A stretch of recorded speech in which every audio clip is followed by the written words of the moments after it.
Er is van de morgen taart voor de leerlingen en de vrijwilligers van het digitaal huis in Frensjer. En net alleen omdat het de week van de alfabetisering is. Het huis in de bibliotheek van Frensjer wil graag gezelligheid uitstralen.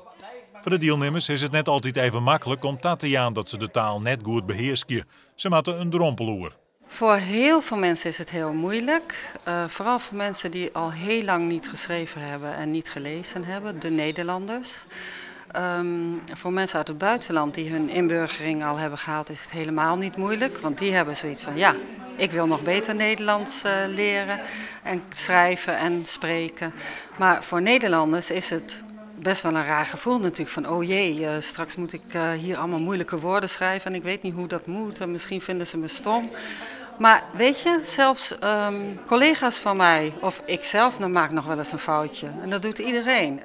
Het verschaat onder de deelnemers is grut. Voor mensen die het met pensioen binnen, mensen uit de sociale werkvoorziening en buitenlanders die de taal verbeteren willen. Als ze een keer oer de drompel binnen, hebben ze het tegen nooit zin en door het resultaat ben ze inriedig. Het schrijven gaat beter. Nou, het lezen ging ook goed, alleen het schrijven en het rekenen, dat was wat minder. En dat gaat ook beter.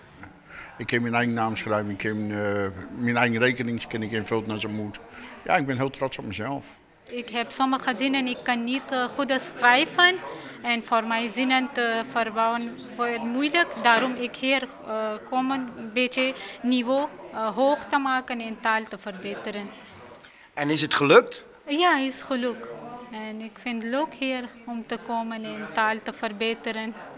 Van de Kooi had een goede rie van mensen die het echt net goed schrijven kennen en nog thuis zitten. Anders zijn mensen die niet lezen en schrijven kunnen. Geef je op, want er gaat een hele wereld voor je open.